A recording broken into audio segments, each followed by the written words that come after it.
Bonjour à tous, j'espère que vous allez tous très bien. Aujourd'hui on se retrouve pour une nouvelle vidéo, donc vidéo qui fait suite à la dernière analyse que je vous ai faite samedi sur le BTC, donc suite à la question du range que je vous avais indiqué. Donc on va faire un petit point, un petit bilan suite au break du range.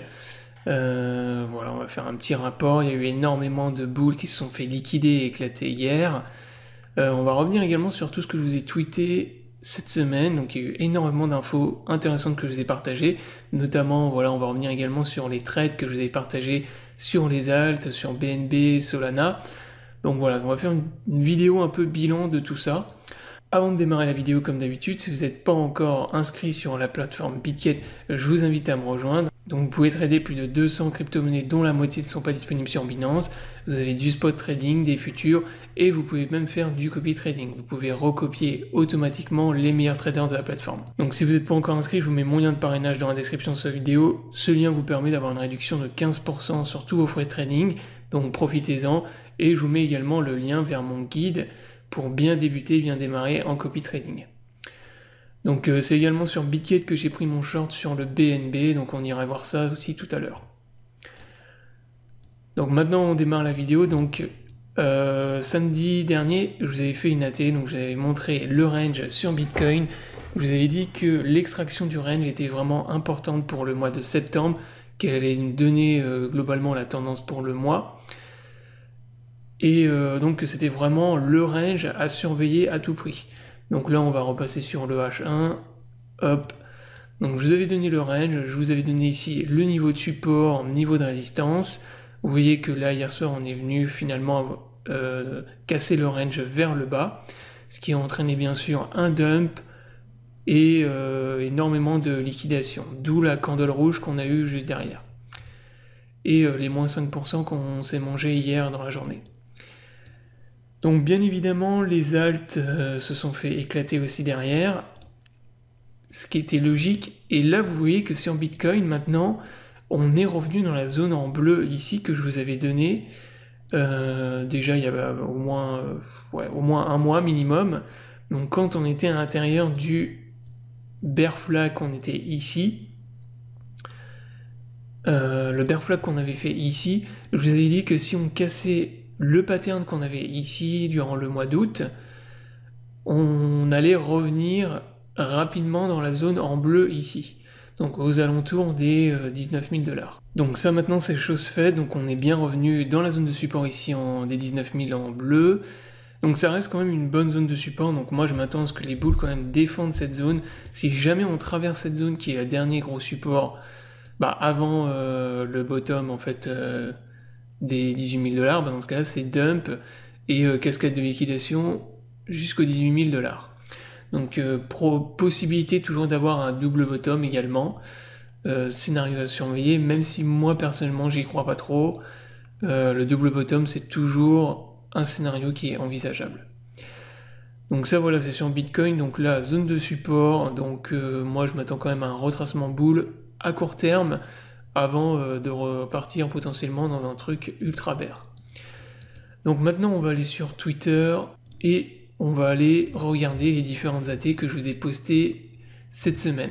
Donc cette semaine vous avez partagé des choses intéressantes, je vous avais retweeté un premier tweet ici, donc ici je vous avais retweet un tweet vraiment très intéressant, donc une personne qui avait tweeté ça, donc en gros qu'est-ce que vous remarquez ici sur le graphique du Bitcoin?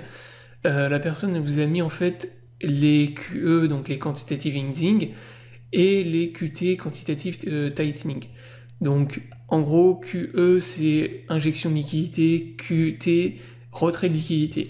Donc qu'est-ce qu'on voit? On voit que durant la bulle de 2017 ici, au top de 2017, on avait eu une retrait des liquidités de la Fed, et ensuite on a commencé à avoir des injections de liquidité durant le mois de mars ou avril 2020, juste au début du bull market qu'on a eu de 2020.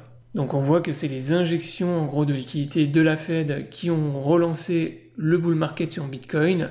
Ensuite ici il y a eu fin des injections de liquidité, et ensuite on voit que durant le mois de juin, dans la grosse candle rouge qu'on a eu ici, il y a eu retrait des liquidités de la Fed.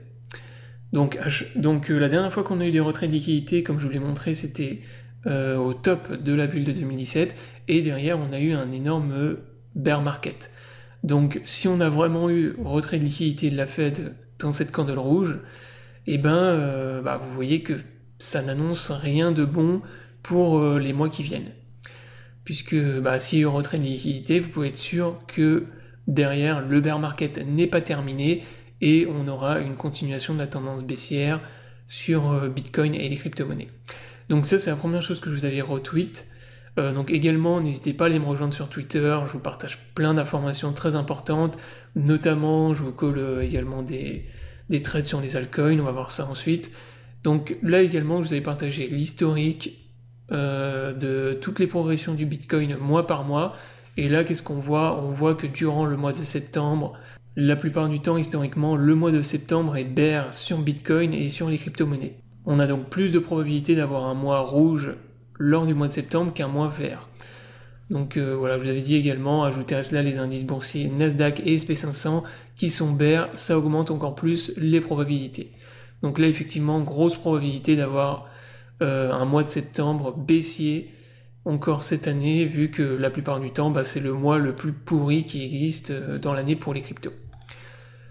Ensuite, hier soir, donc je vous avais retweet finalement le range que je vous avais partagé samedi dernier. Donc là, cassure du range, et derrière, énorme dump, qui est ce qu'on vient de voir à l'instant. Ensuite, le BNB. Donc BNB, je vous avais partagé le triangle bear il y a déjà plusieurs semaines.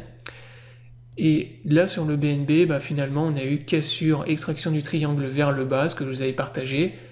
Et donc moi, je vous avais montré la dernière fois, j'avais short le BNB à 279$. Donc là, voilà, j'avais short le BNB ici, j'avais mis mon stop loss juste au-dessus à 292. Et là, actuellement, je suis à peu près... Donc j'avais mis un levier x3 également. Et je suis à environ 16% de ROI sur mon trade. Sachant que pour le moment, moi, je TP pas encore mon short sur le BNB. Parce que je pense que le BNB, enfin la target pour moi est beaucoup plus basse. Donc pour l'instant, j'ai pas encore commencé à TP. Mais je pense que je vais au moins commencer à sécuriser un peu mon trade. Je vais descendre un peu mon stop loss. Déjà, je vais descendre mon stop loss à 286$. Je vais baisser un peu mon stop loss, 286. Confirmer, confirmer. Hop.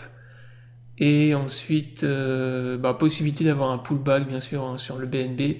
C'est-à-dire que là, en gros, sur la T que je vous ai partagé, si on a un retracement bull sur Bitcoin, possibilité d'avoir un pullback dans la zone ici, qui maintenant devient une zone de résistance.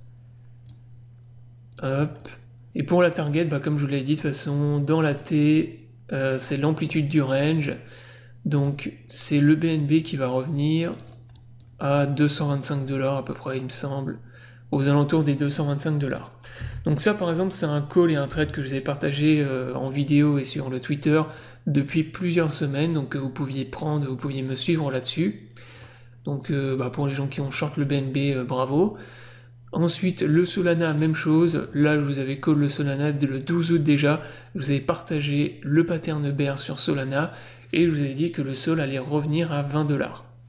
Donc pour l'instant, le Sol, il suit parfaitement le scénario que je vous avais indiqué. Donc on avait cassure du Rising Wage. Derrière, énorme dub sur le Sol. Et actuellement, on est à peu près à 30$. Donc là, le Sol, il n'a pas fini de dump. Là, clairement, moi, je m'attends à ce qu'on revienne beaucoup plus bas dans la zone ici en bleu. Et même chose, vous pouvez me suivre sur ce trade. Je vous avais tout donné également en vidéo. Si vous retournez sur ma chaîne YouTube, le Binance, je vous avais fait le call et la T ici il y a 7 jours. Et pour le Solana, c'était il y a plus d'un mois. Donc voilà, n'hésitez pas à me suivre également sur Twitter pour les gens qui sont intéressés. Donc voilà en gros pour ce que je vous avais partagé sur le Twitter. Donc encore une fois, n'hésitez pas à venir me rejoindre, me suivre pour pouvoir voir en gros ce que je partage. Et n'hésitez pas également à retweet mes tweets. Je vois qu'il n'y a pas beaucoup de retweets de gens. Il y a des gens qui like mais pas beaucoup de retweets. Ça permettrait d'augmenter un peu la visibilité de mes tweets. Donc n'hésitez pas à le faire. Donc pour terminer la vidéo, on va aller voir les liquidations sur Bitcoin, J'ai pas été voir les liquidations, voir un peu à quel point ça a liquidé du bull cette nuit.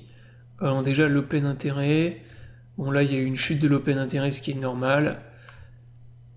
Ouais. Alors il y a eu une chute de l'open intérêt, mais pas tant que ça en vrai. On reste sur des niveaux d'open intérêt, il ne doit pas y avoir autant de liquidation que ce que j'imagine, on va aller voir ça. Voilà, si quand même, vous voyez que dans la candle qu'on a eue hier, il y a eu énormément de bulles qui se sont fait liquider. Donc il y a eu 40 millions de dollars de bulles qui se sont fait liquider dans cette mèche. Donc ce qui était logique, puisqu'on avait accumulé énormément de gens qui tradaient avec des effets levier dans le range. Donc là, possibilité voilà, qu'on ait liquidé un max de longues et que ça reparte un peu vers le haut à court terme, vu que la plupart des bulles maintenant qui avaient longues dans le range se sont fait éclater. Donc voilà, la vidéo est terminée, j'espère qu'elle vous aura plu, je vous invite à vous abonner à la chaîne pour ne pas rater les prochaines vidéos. Je vous souhaite à tous une bonne journée et à bientôt pour une prochaine vidéo.